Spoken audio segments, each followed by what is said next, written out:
Hola, bienvenidos, bienvenidas. Es-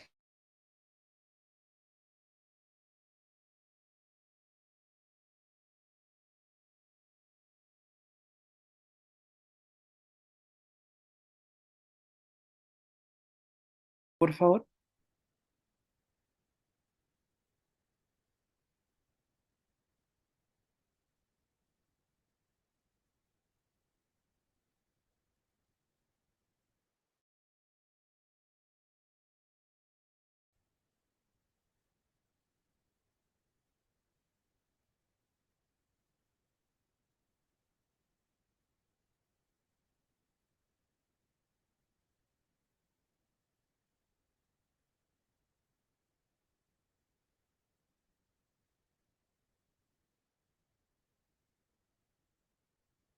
bienvenido Vicente, nos está viendo directamente desde Temuco, Copiapó. Bienvenida Paula. Y acá tenemos también a Catalina Ortiz, una de las representantes de Cepsico acá viéndonos desde Chillán. Bienvenida Catalina.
Hola, también nos están viendo acá desde Quillón, desde Quellón también.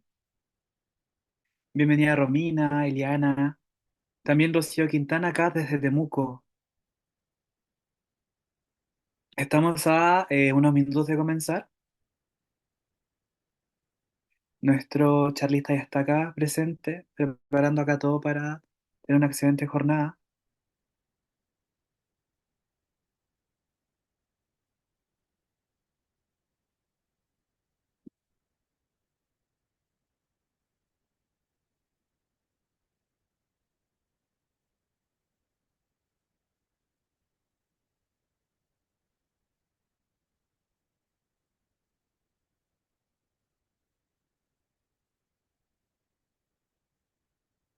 Bienvenidos, bienvenidas a quienes van llegando. Estamos acá poniendo en el chat desde donde nos están viendo. Acá estamos en la ciudad de Chillán, desde el Centro Psicosocial José Luis César de Arce.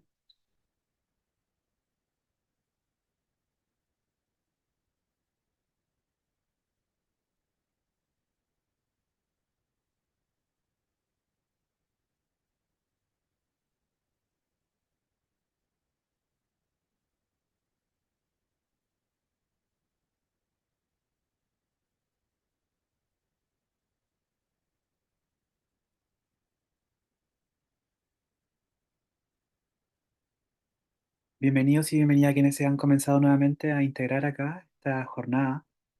Nuestro primer evento del precongreso del 18º Congreso de Psicología, realizado este año en la ciudad de Chillán.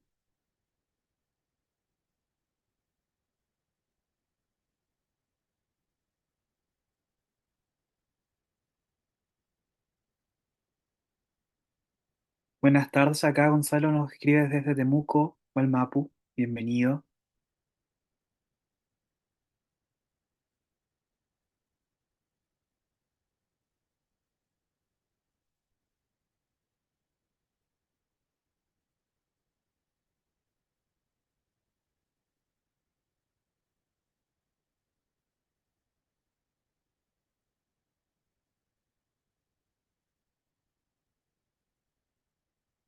Estamos ya a 2 minutos de poder comenzar, terminando de aceptar acá las últimas personas asistentes. Recuerden que si tienen amigos o personas que estén interesadas en asistir a esta actividad, también pueden entrar y durante el evento las estaremos aceptando.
Bien.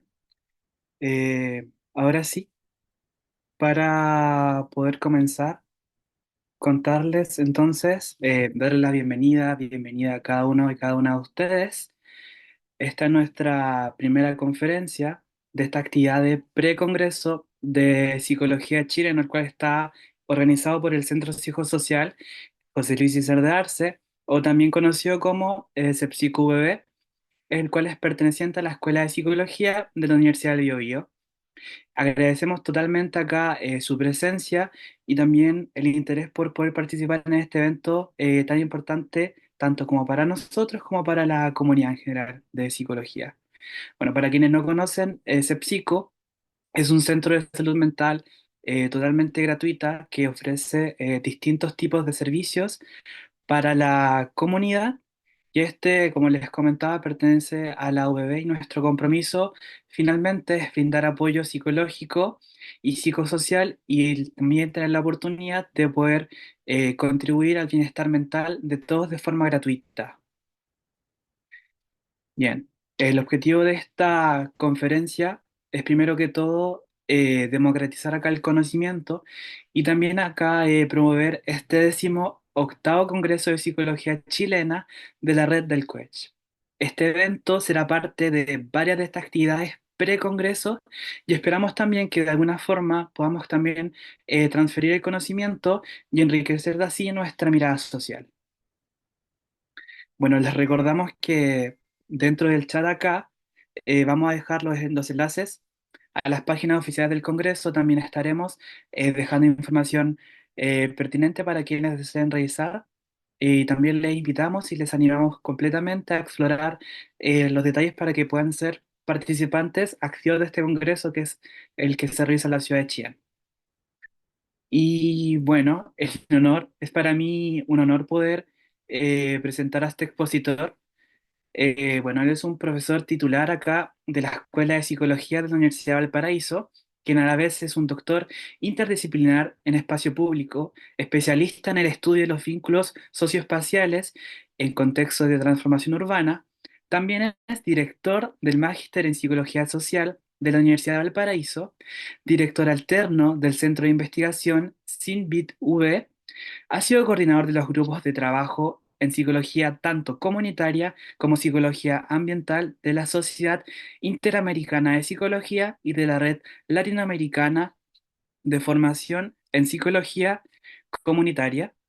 Entonces, la temática que nos propone acá es ¿qué nos propone la psicología para entender nuestra relación con el ambiente? Sin más preámbulo, le damos el paso acá al doctor Héctor Barroeta. Adelante, por favor, profesor. Hola Cristóbal. Muchas gracias por la invitación.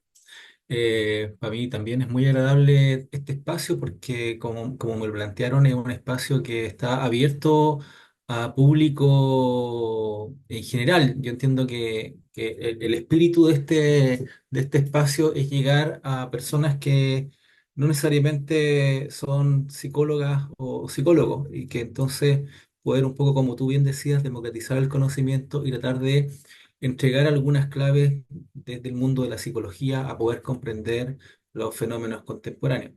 Y entonces en ese marco, voy a compartir pantalla. En ese marco, con ese cuadro, digamos, de ese frame, no, me equivoqué. Perdón, perdón. Eso.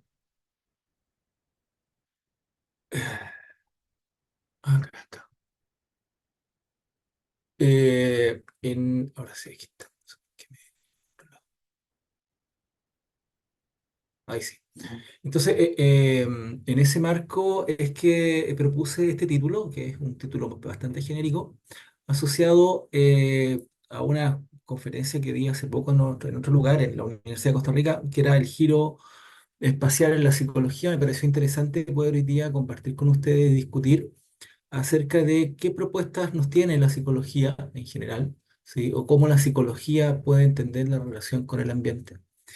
Eh, y bajarlo a tres temáticas más o menos específicas o tres formas en que la psicología de alguna manera analiza los vínculos con el lugar.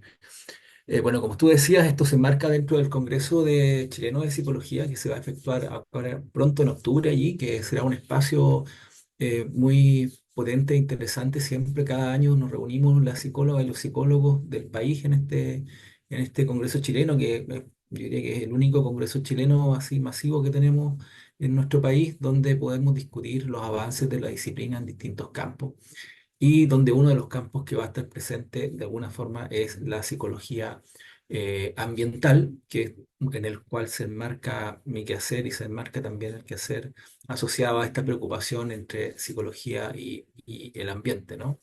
Y también habrán ahí, podrán compartir también con otros compañeros, compañeras del ámbito de la psicología ambiental, que se ha constituido una red de psicología ambiental en Chile que se viene desarrollando y que por lo tanto va a tener acá también una expresión en este Congreso discutiendo aspectos más específicos acerca de la interacción entre las personas y los entornos. Bien, sin dicho eso, lo primero que quisiera compartir con ustedes, ¿sí? A propósito de esta imagen, ¿sí? Y de esta relación entre la psicología, es que la psicología, como en general varias de las disciplinas de las ciencias sociales, como la sociología, el trabajo social, entre otras, si ustedes quieren, bastante bien tardemente ha incorporado la dimensión espacial en sus preocupaciones, ¿no? Si revisamos manuales de psicología en general, pareciera ser que las personas flotan para la psicología en general, ¿sí? La psicología se preocupa mucho de las dimensiones intrapsíquicas de la persona, se preocupa de las relaciones que establecemos, las interacciones que establecemos con otras personas, o cómo nos comportamos, cómo la conducta colectiva se expresa, ¿no? Pero en la dimensión del espacio, en la psicología, es algo que no está muy presente, ¿no? Eh, Sin embargo, los seres humanos estamos localizados. Todas las cosas de nuestra vida pasan en un lugar. Todo lo que nos pasa en la vida pasa en un lugar necesariamente.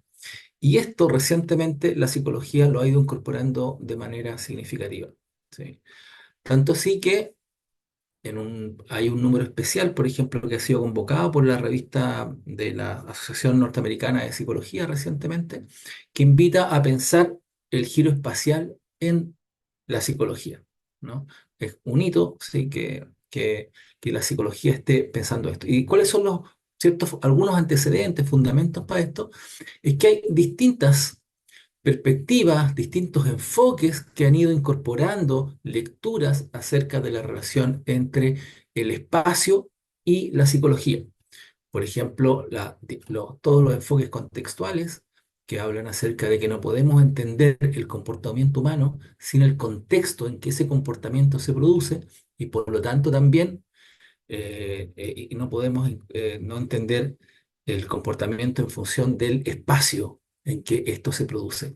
Las teorías de la locación que tienen que ver que cómo nos desarrollamos a partir de los lugares, ¿sí? Cómo la emocionalidad se produce también en relación con el espacio, las geografías del comportamiento, que también involucran cómo los desplazamientos y cómo el comportamiento está localizado y relacionado con dimensiones espaciales. La cultura se expresa también en el espacio. Nosotros tenemos instituciones y prácticas, rituales, si ustedes quieren, que tienen un despliegue en un espacio. eh, en nuestras culturas o en las distintas culturas tenemos espacios sagrados, ¿sí? Y esos espacios representan tradiciones culturales, por ejemplo. La emergencia hoy día de las metodologías espaciales también es todo lo que es la georreferenciación, ¿sí? El desarrollo tecnológico que nos ha permitido georreferenciar comportamientos también nos da luces sobre esta articulación entre la psicología y el espacio.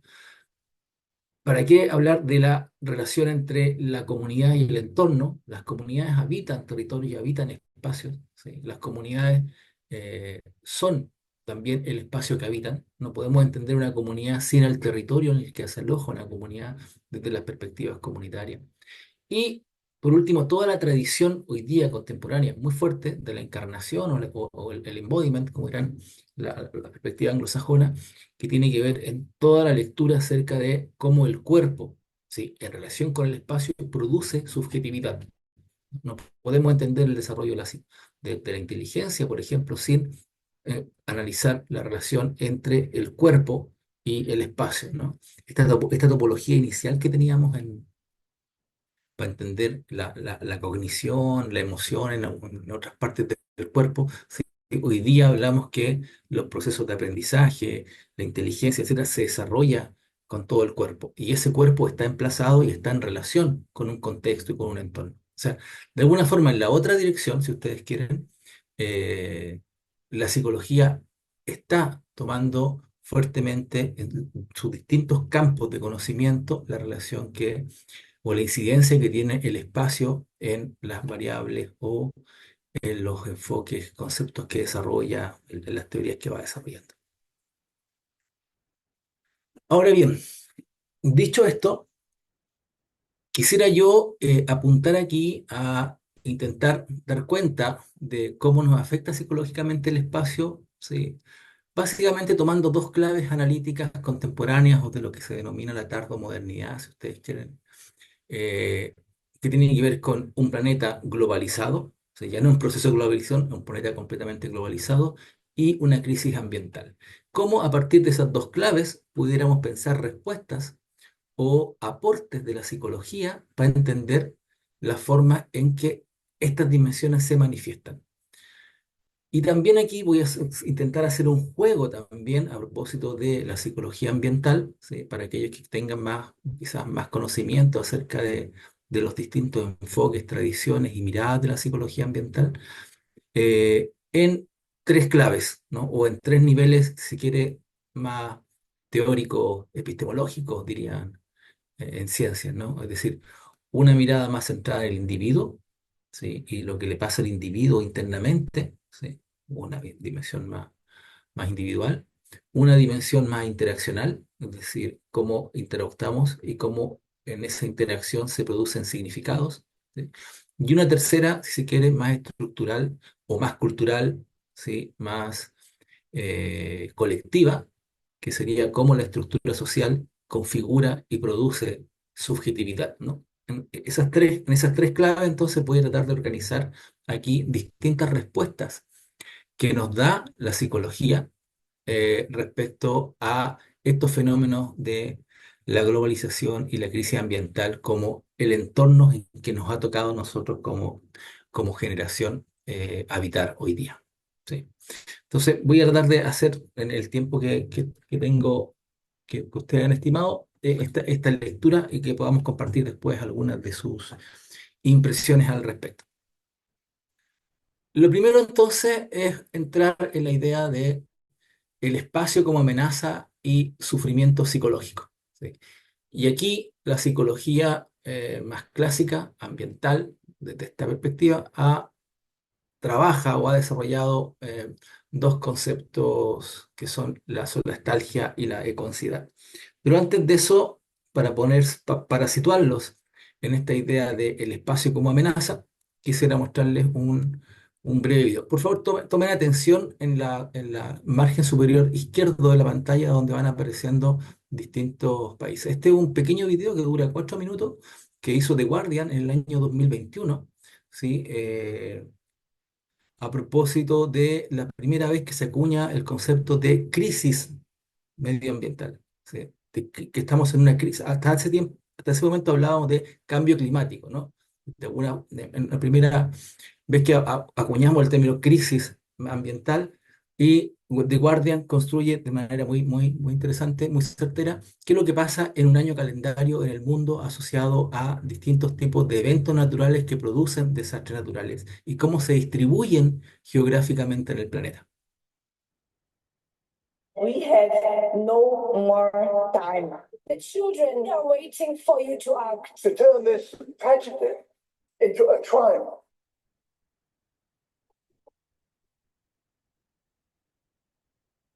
There's no planet blah, blah, blah, blah, blah, blah, blah. In 2 days, a month's worth of rain has swept through this region. New vision now of the chaos created by the ferocious and fatal windstorms battering Turkey. They've not had enough rain here for 3 consecutive seasons. Water ponds have long dried up. What will people eat? People who have lost everything. Rescue operations are underway in parts of the Philippines that have been hit by one of the strongest storms in the world this year. The entire nation voice was like bashing them. It came after 17 hours of non-stop rain. A river of mud unleashed after a hillside gorge was overwhelmed in Quito. The severe storms lashed Central Europe. Well, the flooding has stretched all the way down into New South Wales. What are you seeing as you duck under power lines? That's how high the water is? And the bleaching was significantly consistent with heat stress, marine experts say is due to climate change. Tonight in South Africa, residents are finally getting a look at the damage and destruction after 2 weeks of historic rain that has left hundreds dead and dozens missing. I got nowhere to go now. I got no house. I got no nothing. We are on a fast track to climate disaster.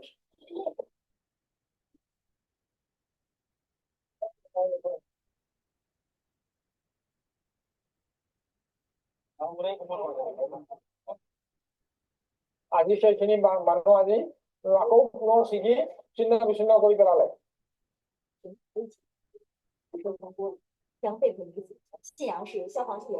As recently, where a heat wave may have been responsible for partial collapse of a glacier that killed at least 7 people.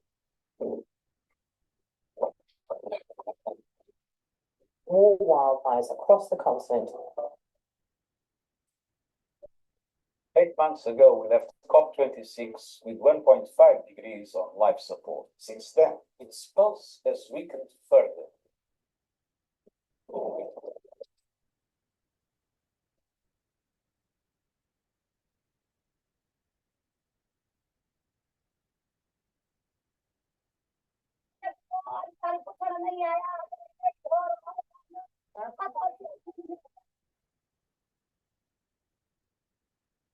South Korea has raised its highest alert as Super Typhoon Hinnamnor tracks towards Busan.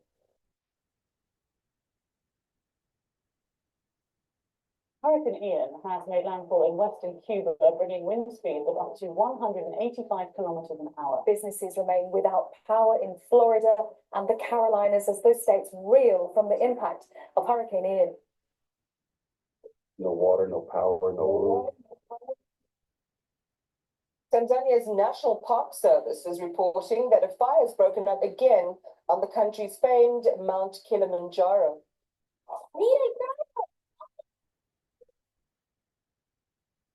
Vemos una avalancha sonando, pum, pum, pum, y se metió todo el ritmo y le llenó la casa. The Red Cross in Nigeria is warning that communities affected by extensive flooding there could soon face outbreaks of disease. while climate chaos gallops ahead, climate action has stalled. We are in a life or death struggle for our own safety today and our survival tomorrow. The world cannot wait.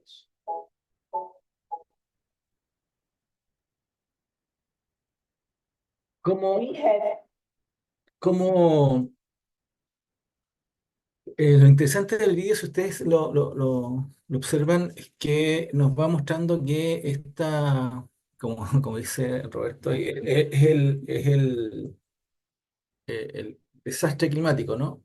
Es decir, que esto se produce en todo el planeta, en distintos lugares, en distintos continentes. Tenemos eventos climáticos que producen en la interacción con el humano desastres de carácter importante. Y entonces, ¿qué nos propone la psicología? ¿Qué nos propone la psicología frente a esto?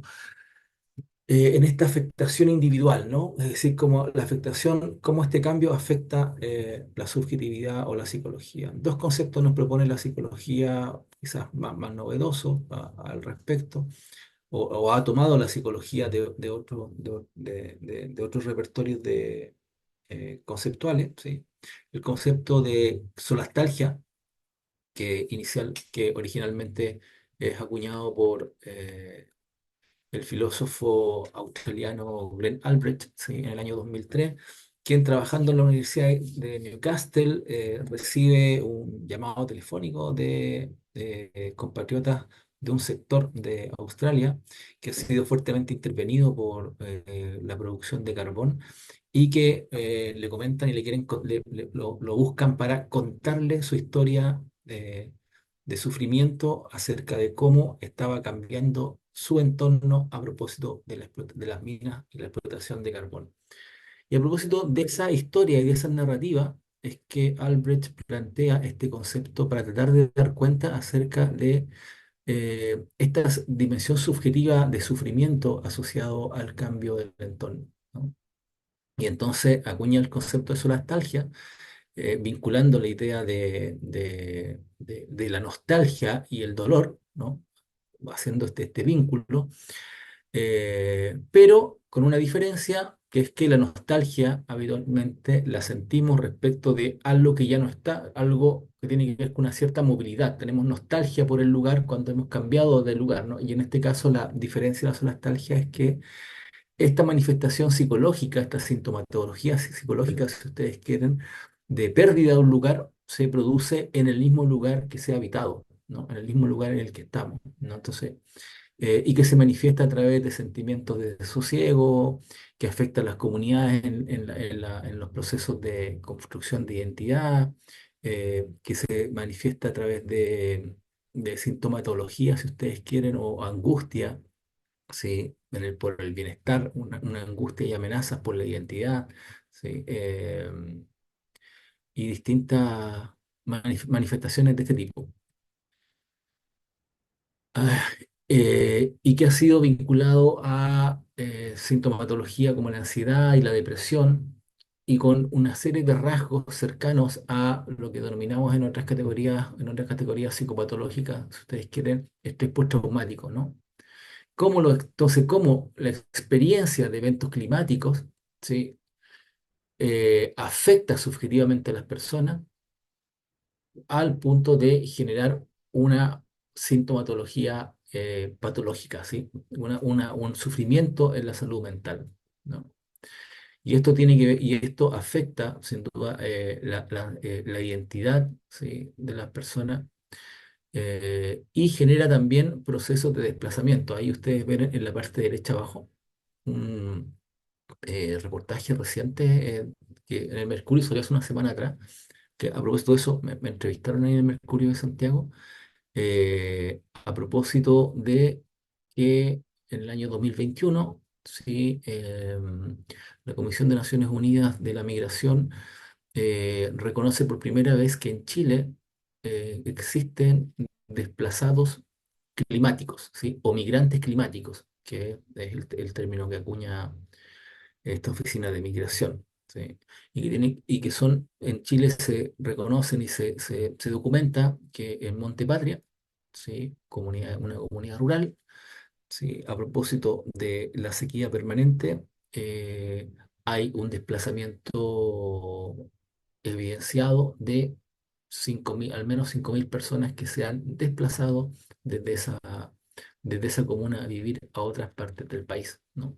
Eso se llama migración climática. Y esa es la primera vez que se documenta en Chile, o se establece una evaluación efectiva y sistemática que registra la existencia de los primeros desplazados o migrantes climáticos en nuestro país, ¿no? Y en concomitancia a ese fenómeno de los desplazados, se produce el otro efecto, que son como también la literatura denomina los atrapados climáticos, es decir, que son aquellas personas más vulnerables que no tienen los capitales o las capacidades para poder desplazarse y que siguen viviendo en condiciones extremadamente precarias en estos lugares que han sido amenazados, o que son influidos, devastados por estas transformaciones climáticas, ¿no? Y entonces, ¿qué nos propone la psicología como en contraposición a esto? Por ejemplo, el concepto de resiliencia comunitaria o adaptación, ¿sí? Y se ha desarrollado todo un aparato ahí de maneras de tratar de identificar cómo las comunidades y las personas se pueden adaptar, ¿sí? A estos cambios y generar salidas colectivas de apoyo social, relacional y participación comunitaria que permiten que las personas puedan mejorar sus condiciones o su bienestar a partir de lógicas colectivas. O sea, aquí hay una primera entrada, si ustedes quieren, de una cierta respuesta psicológica, subjetiva, a qué nos pasa en esta idea de un espacio que se convierte amenazante a través de el cambio climático. Un segundo concepto, ¿sí? Que lo acuña la Susan Clayton, ¿sí? Que tiene que ver con el concepto de ecoansiedad, ¿sí? ¿Qué es el concepto de ecoansiedad? Es un término que describe también en la línea clínica, si ustedes quieren, más psicopatológica, una exacerbada preocupación por el cambio climático y sus efectos ambientales, ¿no? Y que también incluye un conjunto de síntomas, ¿sí? eh, como la ansiedad, depresión, angustia, estrés postraumático, etcétera, problemas para dormir, una serie de características de una sintomatología psicológica, ¿sí? Asociada a esta preocupación exacerbada por la amenaza del cambio climático o la amenaza ambiental, ¿no? Y esto también tiene impacto en la salud mental y se expresa por ejemplo, bueno, se expresa muchísimo en población joven, ¿sí? Vamos a ver después en la siguiente lámina que hay una alta prevalencia de esto, sobre todo que se ha estudiado más, pero también por un tema de recursos en los países anglosajones o del norte global.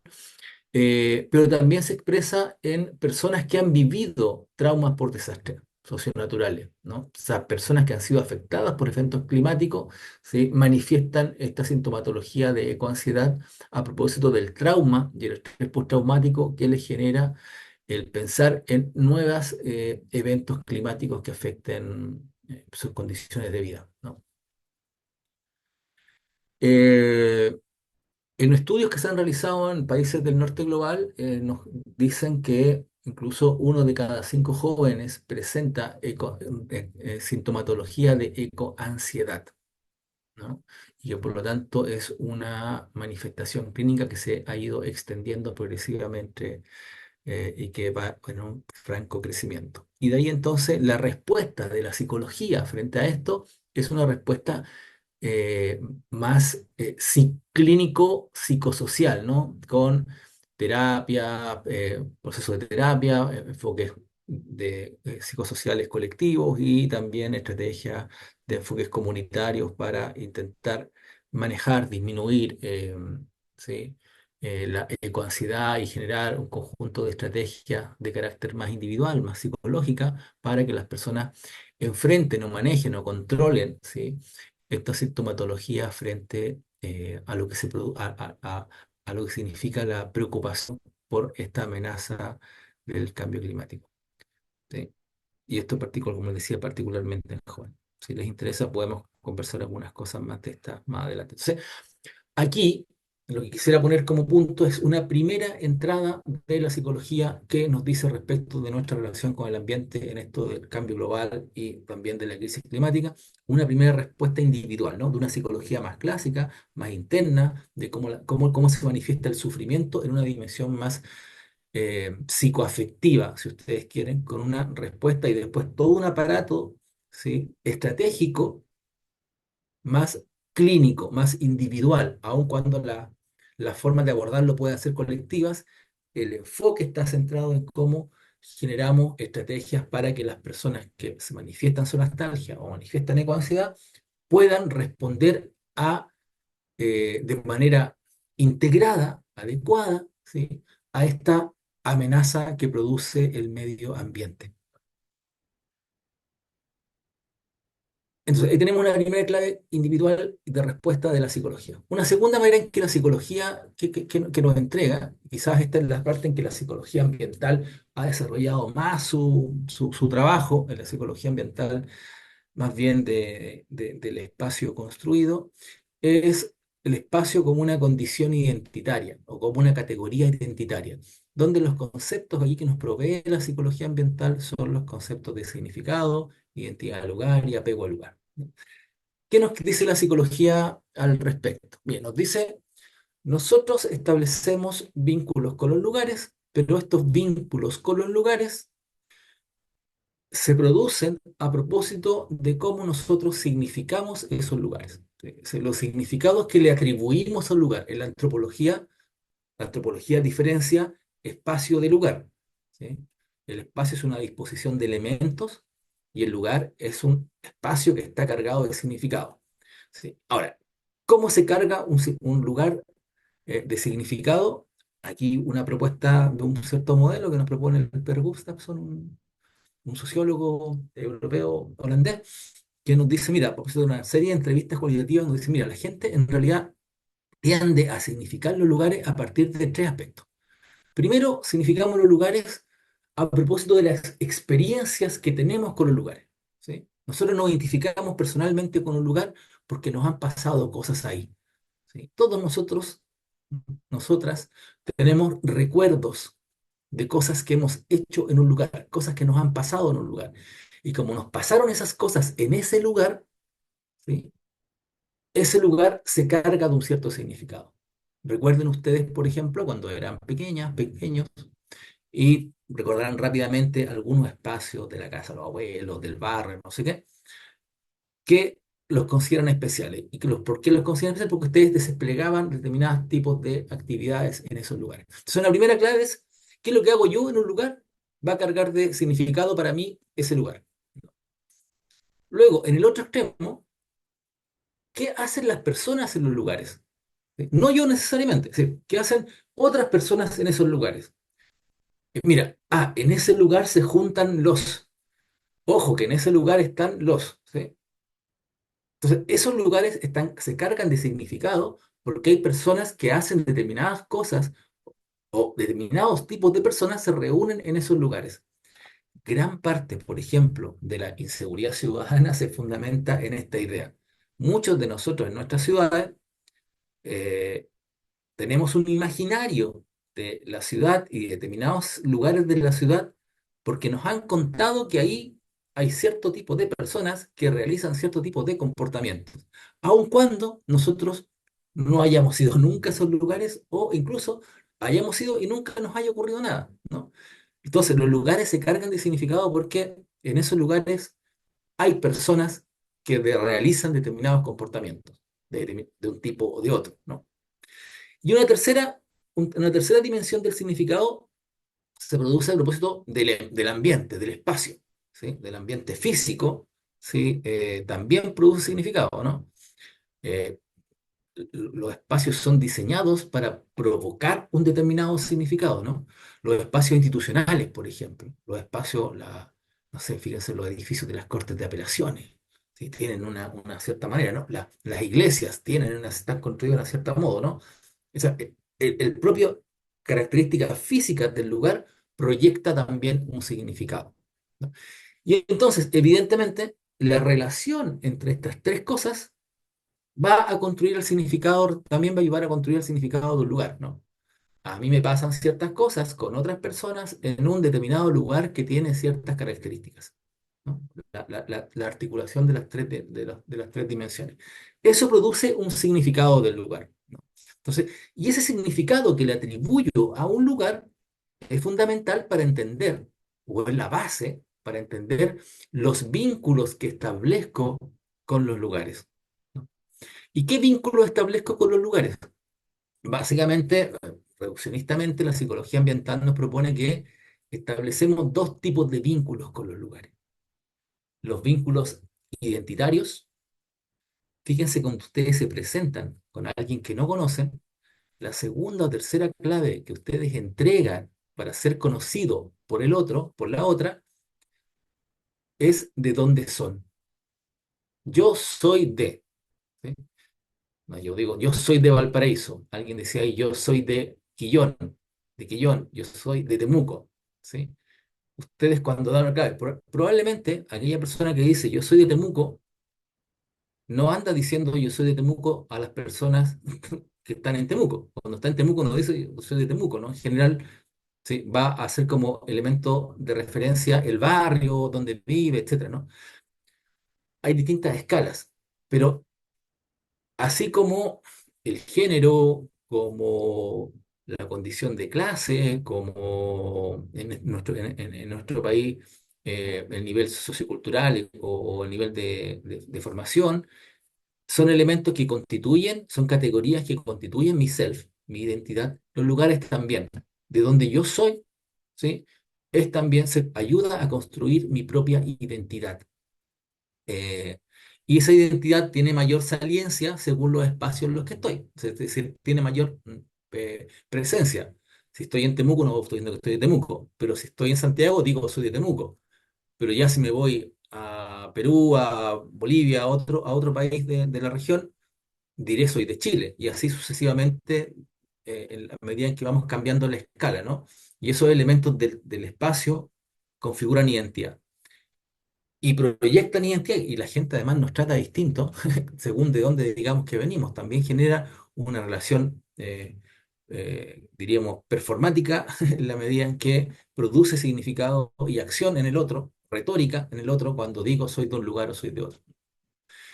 Otro segundo vínculo que nos propone la psicología ambiental es el componente afectivo emocional, el apego, ¿sí? Nosotros nos apegamos a los lugares, queremos un lugar, ¿sí? Tenemos un vínculo de cariño con los lugares. Y ese vínculo de cariño y de apego, ¿sí? También genera efecto, ¿no? Cuando yo construyo vínculos de apego con un lugar, se produce otro proceso que se llama dependencia del lugar o arraigo con el lugar. Es decir, tengo una fuerte conexión con ese lugar y no me quiero ir de ese lugar. No.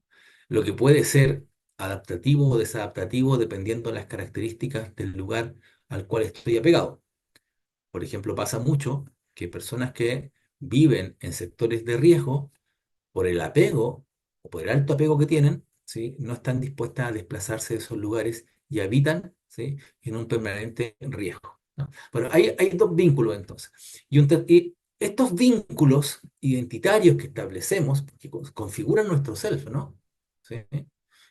es- Nos proveen también, son fuertes factores de bienestar psicológico. Es decir, tener vínculos identitarios y tener vinculación afectiva con los lugares nos provee un cierto bienestar, ¿sí? De hecho, por ejemplo, cuando somos invitados a desplazarnos o somos empujados a desplazarnos, lo que se produce ahí es una disrupción del vínculo. Y eso produce sufrimiento también, ¿sí? Pérdida del lugar, pérdida de la comunidad. Las comunidades cuando están amenazadas por una infraestructura también se produce la solastalgia de alguna forma. En esta otra clave individual que decíamos, es una disrupción del vínculo, ¿no? Pero esto se produce a propósito de estas interacciones que mencionaba al inicio respecto de cómo construimos los significados, ¿no? Entonces, aquí se nos despliega todo un mundo de explicaciones de la psicología que nos permite identificar cómo nos relacionamos con los entornos y cómo los entornos se relacionan con nosotros, cómo influyen, ¿sí?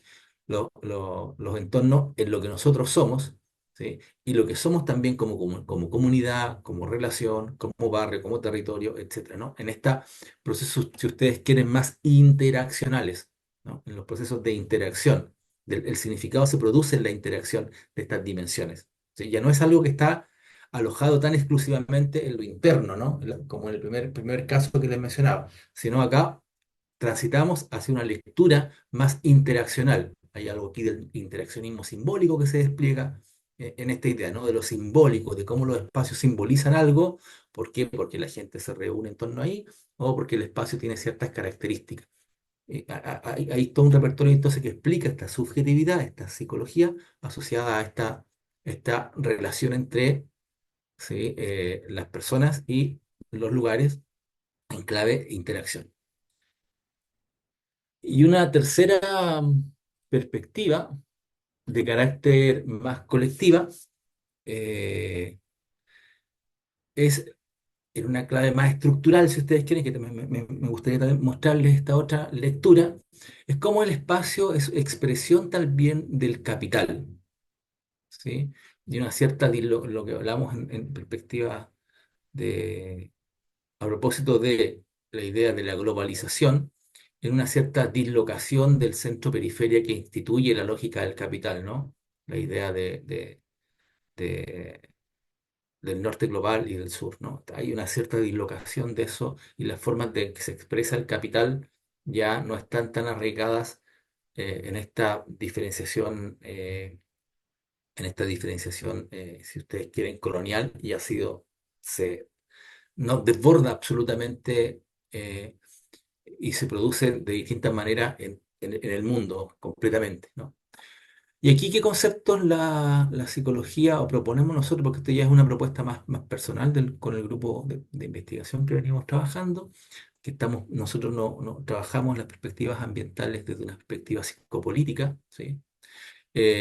Ahí hemos propuesto los conceptos de desplazamiento simbólico y precariedad, ¿no? Voy a tratar de explicarles a qué nos referimos con esto.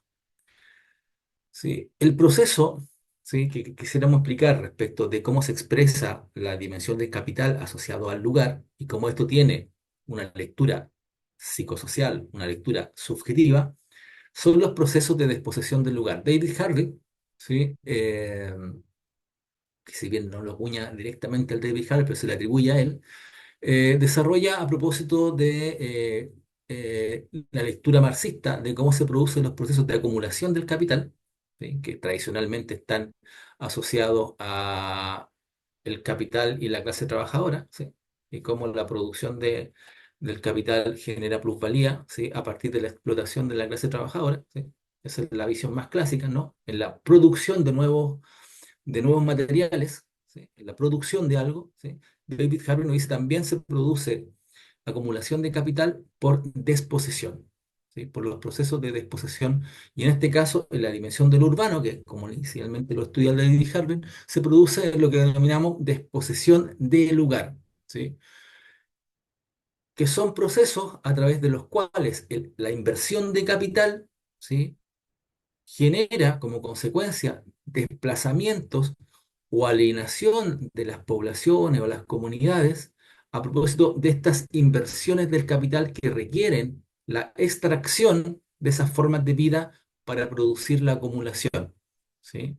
Y eso entonces se produce acumulación de riqueza a propósito de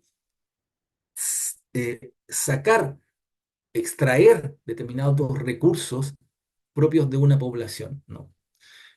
Por ejemplo, en el desarrollo urbano con todo lo que es los procesos de gentrificación, ¿sí? Los proyectos de construcción, infraestructura, eh, que cambian formas de vida, por ejemplo, rurales, y que las convierten, las transforman en espacios urbanos, ¿no? O, por ejemplo, bueno, en Chile, para el sur se ve bastante esto, el crecimiento de las ciudades en estos country o en estas villas cerradas, ¿sí? Que antes eran terrenos agrícolas o de pequeños productores agrícolas y que hoy día son cooptados por inmobiliarias que lotean y que entonces generan sectores cerrados para personas de nivel socioeconómico medios acomodados, ¿no? Y entonces que lo que hacen es que esos paños de terreno que antes eran ocupados por una determinada práctica son extraídos a esos personas y son tomados por el capital generando plusvalía, ¿no? Y un mercado. También la explotación de recursos, la minería, la agroagricultura, la agricultura extensiva, también son formas de acumulación por desposesión.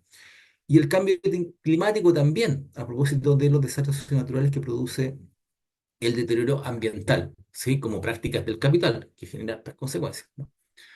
¿Qué consecuencias nos genera la desposesión del lugar? Pérdidas de la identidad cultural. Hay una desconexión entre las tradiciones que se anclaban en esos espacios y las nuevas prácticas que ahí se producen. Hay impactos psicosociales, hay desigualdad social, etcétera, ¿no? Entonces, el proceso de desposesión del lugar. Y un segundo concepto, o sea, la disposición del lugar, ¿sí? Como fenómeno, ese es el fenómeno. Otro concepto que también recientemente en un número especial de la British Journal Social Psychology, que es una revista muy relevante en psicología social, nos proponía un número sobre precariedad, la idea de la precariedad, como eh, a propósito del estudio sobre la vulnerabilidad, cuestionando la psicología clásica que ha tendido a concebir la vulnerabilidad como características individuales de las personas y que entonces hay un aparato de análisis de las personas que son vulnerables y eso que perpetúa la vulnerabilidad sin entrar en considerar las condiciones que producen la vulnerabilidad, ¿sí? Y las formas de vida que se anclan en esa vulnerabilidad, se desarrolla o se propone el concepto de precariedad, ¿sí? La precariedad como una cierta condición, ¿sí? Como plantea la Judith Butler, ¿sí? La vulnerabilidad sobre la precariedad es una sensación permanente, es una eh, condición, ¿sí? De que nuestras vidas están estancadas a propósito de la imposibilidad de salir de una cierta condición. Y que esa condición se produce a través de eh, la dimensión económica, ¿no? De cómo el capital produce formas de vida precarias. ¿Sí? Y que se expresan también, tienen efectos psicosociales como sentir la desesperanza, el desempoderamiento, una menor satisfacción con la vida, una serie de consecuencias psicosociales a estar en esa condición de precariedad, ¿no? Entonces tenemos deposición del lugar y precariedad como dos conceptos. ¿Qué hemos trabajado desde la psicología ambiental para tratar de comprender esta relación cuando esto está asociado a los lugares, ¿no? Hemos acuñado el concepto de desplazamiento simbólico por disposición de lugar, ¿sí? Que es un concepto que desarrollamos a propósito de el estudio, dos estudios que hemos realizado, un estudio más profundo en procesos de gentrificación en la ciudad de Barcelona con el equipo ahí de la Universidad de Barcelona, ¿sí? Dirigido por el profesor Di Mazo, con quien estudiamos qué le pasa a las personas que terminan atrapadas, siguiendo la nomenclatura de la tema de las migraciones climáticas, terminan atrapadas en lugares que son gentrificados. ¿Por qué? Porque el desplazamiento, la disposición del lugar habla siempre de personas que son desplazadas de los lugares, son expulsadas, ¿sí? Con una serie de consecuencias. Nosotros hemos estudiado esto de qué pasa con las personas que se quedan en los lugares, ¿no? ¿Y qué hemos identificado? Este concepto, esta idea del desplazamiento simbólico, ¿no? Es decir, esto que le ocurre que es el desplazamiento simbólico. ¿Y cómo se experimenta el desplazamiento simbólico? Con una sensación de alienación. Hay una cierta desubjetivación, o sea, las personas como que subjetivamente se descolocan, ¿sí? Hay una interrupción de la continuidad identitaria, hay una incongruencia en la identidad, como que yo no soy ya no soy de aquí, este lugar ya no es mío, ya no me pertenece, eh, como que ya no tiene que ver con lo que era mi historia de vida, ¿sí?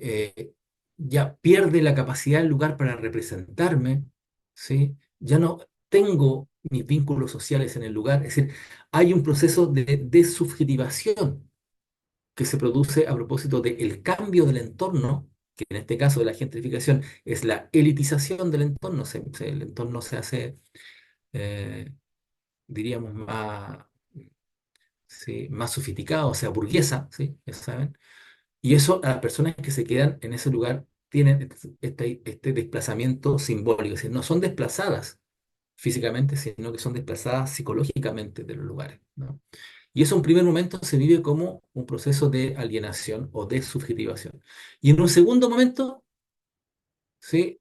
Viene un proceso que en el caso de la gentrificación hemos denominado la destrucción creativa del lugar, que es que las personas, a propósito de los cambios que ahí se producen, se produce una cierta aceptación ambivalente o una cierta legitimación de esos cambios, ¿no? O sea, igual es bonito la tienda que vende cupcake, igual las letritas estas que están escritas a mano y las tienditas que son tan lindas o la comida healthy, saludable y como están dispuestas en esos espacios son bonitos. Bueno, ya no tienen que ver conmigo, pero se hay ahí una cierta identificación o un proceso de resubjetivación a propósito de cómo en la propuesta de la gentrificación se trata de hibridar esto de eh, la idea romántica de estos espacios bucólicos que se convierten en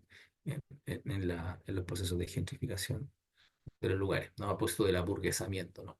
Entonces ahí se da un proceso. Y lo mismo también lo hemos estudiado, como estamos estudiando todavía, en el deterioro urbano, a propósito de la ciudad de Valparaíso, donde identificamos el mismo proceso, pero con algunas características distintas, ¿no? Sí, en Valparaíso es una ciudad que ha sido, a nuestro juicio, abandonada por el Estado y por lo tanto, y si uno viene a la ciudad en los últimos años se va a dar cuenta que la ciudad ha venido en un franco deterioro espacial, urbano, social del territorio, tiene los más altos índices, uno de los índices más importantes de comercio callejero por metro cuadrado de habitantes, tiene una serie de elementos materiales y también relacionales que avalan la idea de que hay un deterioro urbano de la ciudad y en este caso hemos investigado y también identificamos un desplazamiento simbólico, ¿sí?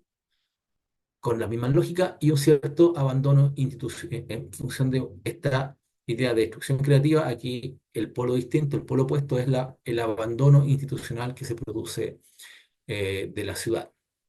Y se manifiestan características similares con algunos grados de distinción, pero nos permiten dar cuenta del proceso de desplazamiento simbólico como en dos grandes proceso, ¿no? De desposesión del lugar, desposesión por gentrificación, de acumulación y desposesión por el deterioro urbano de la ciudad. ¿Sí? Y entonces, y esto, ¿cómo lo leemos, ¿no? A propósito de la configuración de lo psicosocial y cómo se constituye esta lectura estructural en formas de vida, ¿no? Y en la posición psicológica de las personas. Esta disposición del lugar que produce desposesión material, ¿sí? O sea, nos quitan cosas materiales, nos quitan nuestras formas de vida materiales y transforman los entornos, también produce esta desposesión simbólica. Tenemos efectos psicosociales sobre esto, nos pasan cosas de pérdida, ¿no? Y esto se ancla en un proceso de desubjetivación, nos descolocamos de todo, pero luego nos volvemos a colocar. ¿Y cómo lo hacemos? Esta disposición material y simbólica configura una experiencia de precariedad. Es decir, nos instituimos subjetivamente como precarios, sujetos precarios, ¿sí? Y hay una resubjetivación, una nueva condición subjetiva, una nueva estructura psicológica que es la condición de precaria, una condición que se expresa en términos materiales y en términos subjetivos, ¿no? Entonces, el proceso por el cual el capital, ¿sí? Genera rendimiento económico para determinados sectores, psicológicamente, psicosocialmente, configura vidas precarizadas, ¿sí? A través de este análisis psicosocial que les estoy mostrando aquí, que es el tránsito de la disposición del lugar a la experiencia o la condición de precariedad. De ahí entonces que la subjetividad espacial, para poner una síntesis respecto de las tres perspectivas que he intentado mostrarles, la perspectiva individual, la perspectiva interaccional, relacional y la perspectiva estructural, colectiva, diríamos que la subjetividad o la psicología no se produce en el vacío, no se produce en un vacío espacial, la vida se produce se produce en un lugar, pero también se produce en un contexto sociopolítico. Bien. eso es lo que yo quería compartir con ustedes a propósito de tratar de ilustrar estas tres perspectivas o respuestas de la psicología a la vinculación con el ambiente y con los entornos. Ahora, si tienen preguntas o comentarios o lo que fuere. Muchas gracias, profesor. Bueno, primero que todo le damos las gracias acá al doctor Héctor Barroeta por esta valiosa presentación. Y bueno, ahora vamos a abrir acá un espacio de preguntas del público. Para poder formularlas, les invito entonces a través del chat o abriendo los micrófonos de forma ordenada, para lo cual les pedimos si por favor pueden ir levantando las manos digitalmente para poder gestionar las intervenciones de la forma más ordenada posible.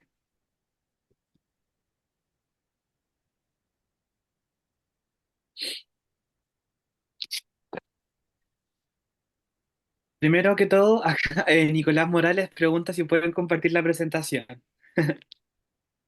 Claro. Bien, acá Gonzalo Bustamante levantó la mano. Adelante, puede prender su micrófono, por favor.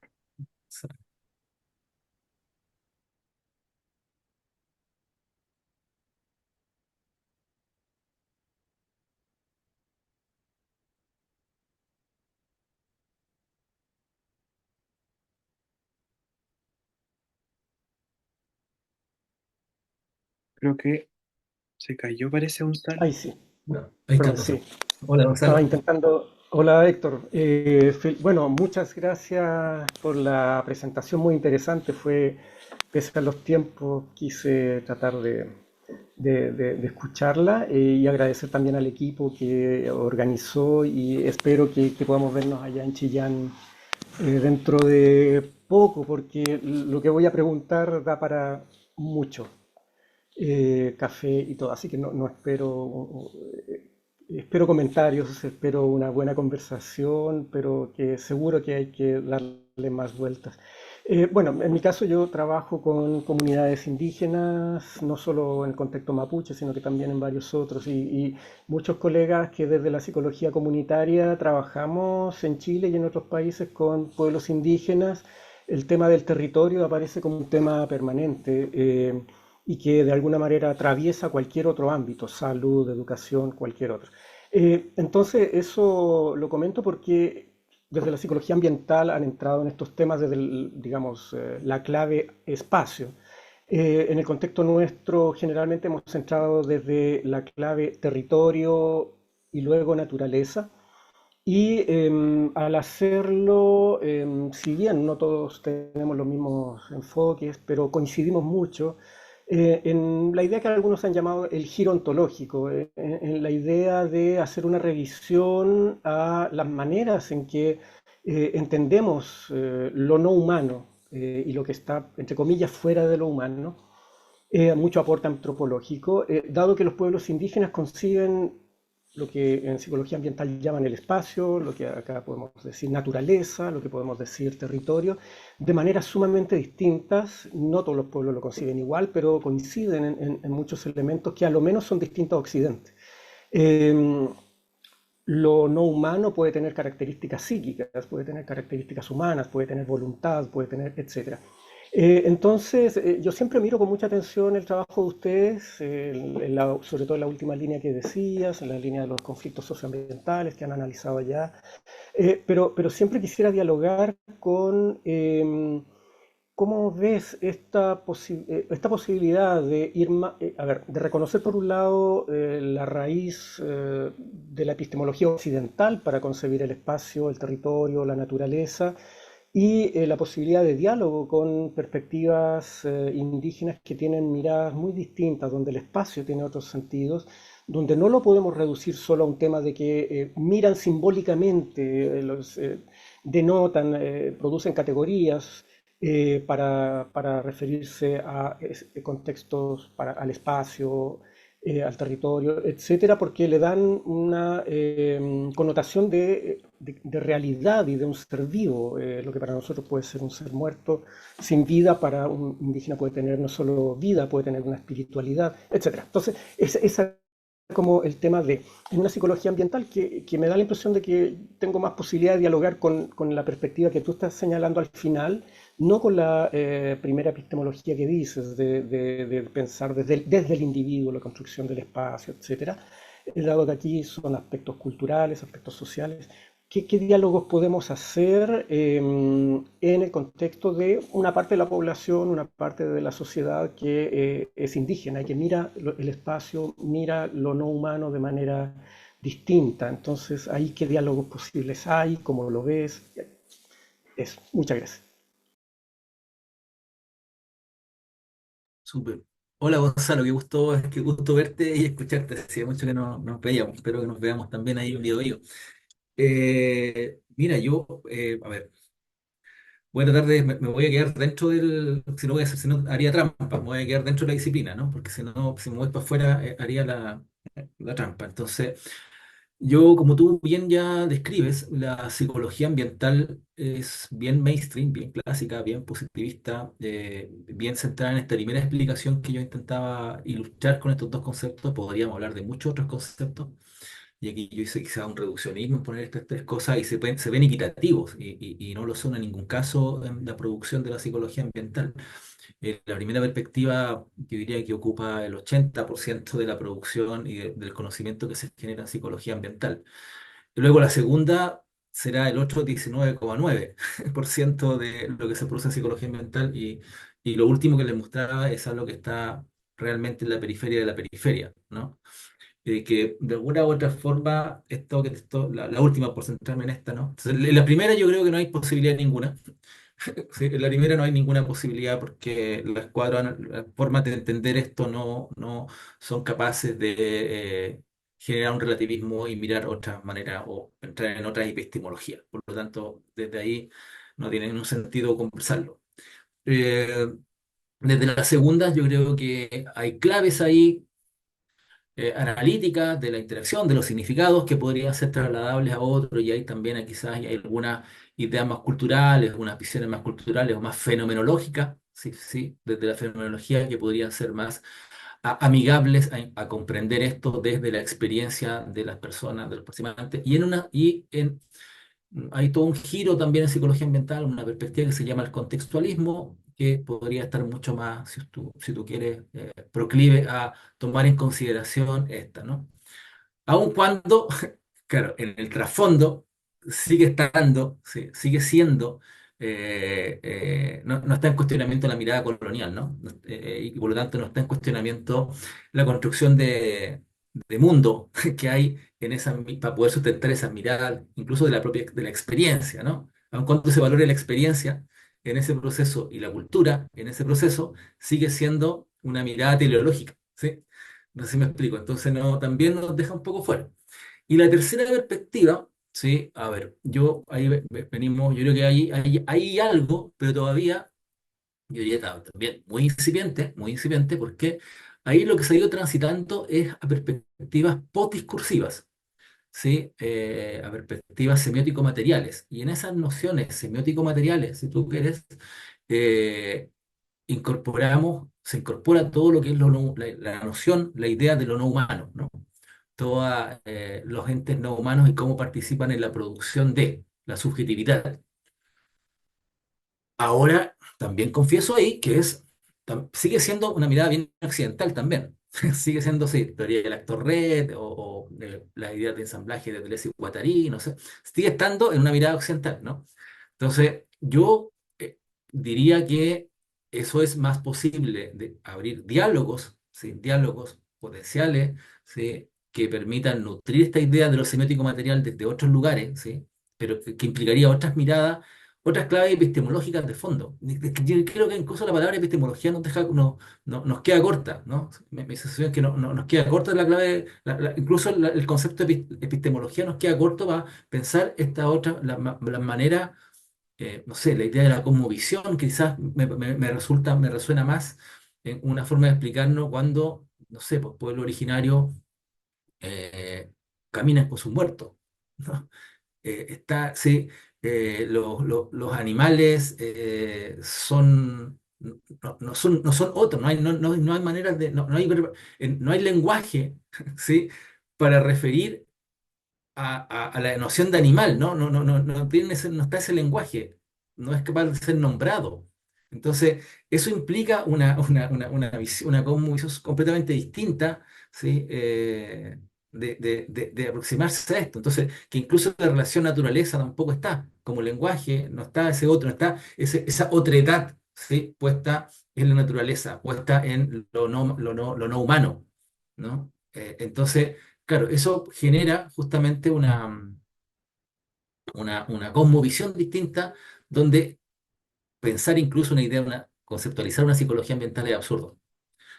Poner desde esa visión una psicología ambiental carece en sí misma, carecería de sentido alojado en una visión así, ¿no? En una como visión así. Creo, ahora me estoy aventurando en mi explicación, lo que me resuena, ¿no? Pero de eso yo en mis lecturas y lo que conozco de la psicología ambiental y mi participación recién vengo llegando, estuve en Barcelona en el Congreso de la IAPS, que es como el de psicología ambiental mundial, y no hay absolutamente nada de eso, de lo que te estoy diciendo. Entonces es muy, muy periférico. Eso por ahora, podríamos efectivamente tomar un café y conversar más largamente acerca de esto, sin duda. Gracias, Gonzalo, por tu pregunta. Muy provocadora. Muchas gracias. ¿Alguien más que quiera? Ahí está. Marieta, adelante, por favor.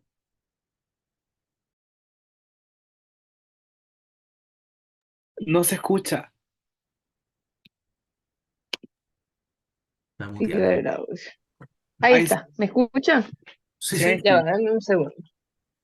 Bueno, buenas tardes. Yo trabajo con migraciones y cuando escuchaba la ponencia, pensaba en las personas de los países de acogida que reciben migración en masa y cómo, si hay algún estudio de cómo vivencian las personas que reciben grandes movimientos de personas si hay esta reacción de sentirse alienado, de sentirse desplazados con la cultura, porque como vos decías, la cultura se expresa en el espacio físico también, en el espacio urbano, el tipo de negocios que aparecen, el tipo de prácticas de la nueva cultura que se instala en un país de acogida. Si había algún estudio de eso, si la psicología ambiental tiene una postura frente a eso, información, no sé.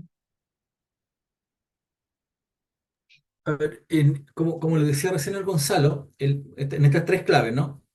O sea, en la tercera clave es muy poquito lo que se ha investigado, muy poco lo que está escrito, no sé, creo que son muy contados, por lo tanto, así efectivamente de estas lecturas que se podría hacer a migración, no hay estudios sobre esto, sí, sobre las transformaciones y la amenaza y el desplazamiento que se produce de los allegados.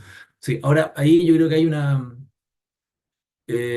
claro, por ejemplo, sí hay estudios o algo que ha emergido sobre la turistificación, ¿no? Este turismo masivo que llega a lugares y produce externalidades con la gente que vive en el lugar, ¿no? Ahora, sí desde los otros lugares sí hay estudios, de la vertiente más individual hasta la vertiente más interaccional, donde se estudia más que de la población que llega, sino que cómo se explica la pérdida del lugar y la pérdida de los vínculos con el lugar o la disrupción del vínculo en personas que tienen migración forzada.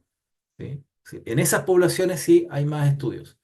Yo diría que no hay estudios que yo conozca, ¿sí? No hay estudios de psicología ambiental en cómo las poblaciones que reciben población migrante se reaccionan frente a esto o si se produce o no desposesión del lugar o esta idea, ¿no? Ahora, sin embargo, sí hay claves analíticas, por ejemplo, de las perspectivas más discursivas de cómo las poblaciones autóctonas, ¿sí? generan apelaciones retóricas a su primacía sobre el espacio para generar procesos de discriminación con la población que llega. Eso sí, es decir, cómo utilizamos la idea de que este es mi lugar, ¿no?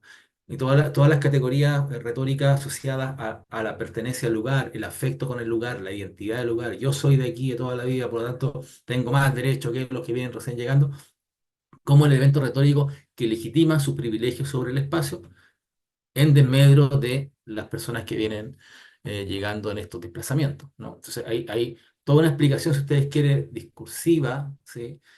A propósito de psicología ambiental, que permitiría explicar esta relación de constitución de discriminación y prejuicio a propósito de las categorías espaciales.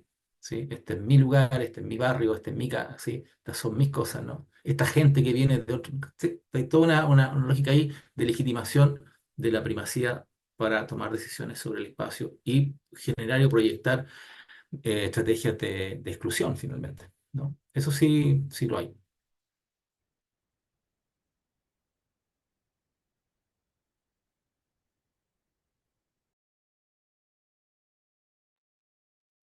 Muchas gracias, profesor. ¿Alguna otra pregunta o comentario que quieran dejar respecto? A ver, aquí Tamara nos dice a todos, en psicología clínica se estudia el proceso de aculturación de inmigrantes y donde habla de la alineación respecto al territorio y los efectos en salud mental. Ese comentario nos trae acá Tamara, profesor. Sí, desde la psicología clásica individual, claro, hay una serie de lecturas de, de- de los procesos que explican, digamos, el malestar subjetivo de la migración, sí, sin duda. Muchas gracias. ¿Algún otro? Jorge Prudencio de Sepsico nos levanta la mano. Adelante, Jorge, por favor. Hola, ¿qué tal? Un poco tomándonos desde la distinción entre lugar y espacio y entendiendo o retomando las ideas clásicas del inconsciente colectivo, ¿cómo se puede ver que haya un efecto desde la psicología ambiental en esta alienación de los procesos en las personas y en las comunidades?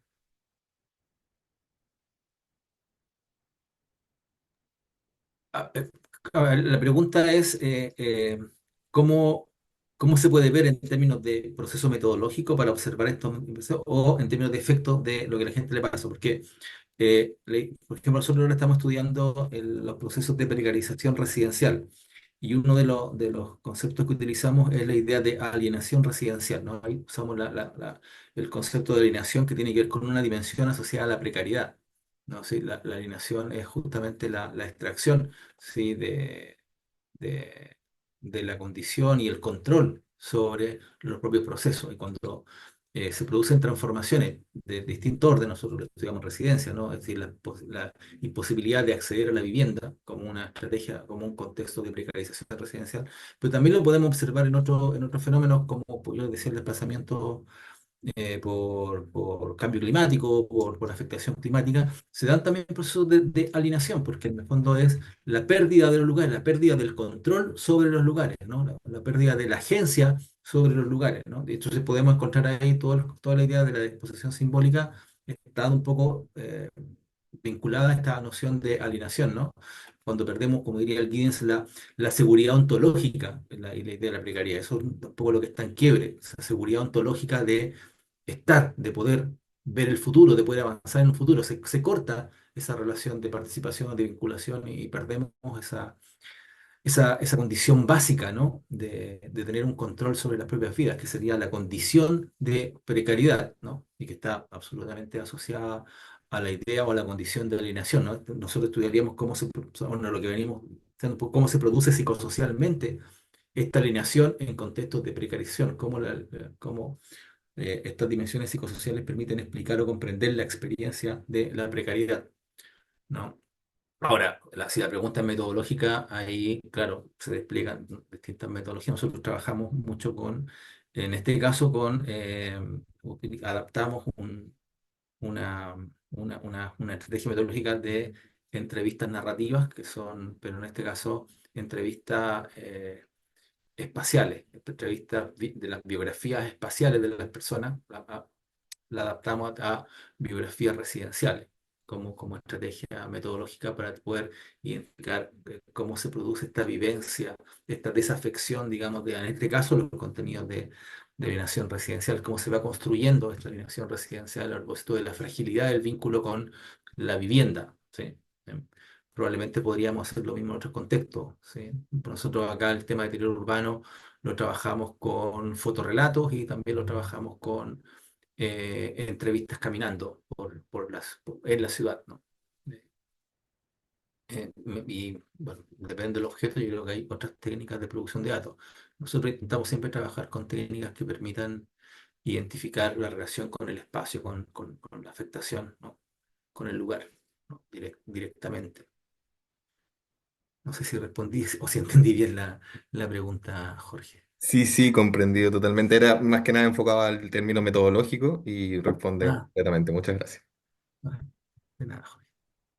Muchas gracias. En virtud del tiempo, vamos a leer acá el último comentario de Catalina Ortiz desde Cepsico. Nos comenta: por falla en la señal, solamente nos va a escribir y dice que le quedó todo súper claro y que agradece enormemente la presentación, sobre todo para el equipo de Cepsico, donde se maneja una visión biopsicosocial, la cual calza perfectamente con lo expuesto. Es muy importante el ser consciente de cómo nuestro entorno impacta en nuestra esfera psicológica, nuestra identidad y bienestar. No debemos olvidar que somos seres sociales insertos en un espacio que se rige por la cultura y el ambiente.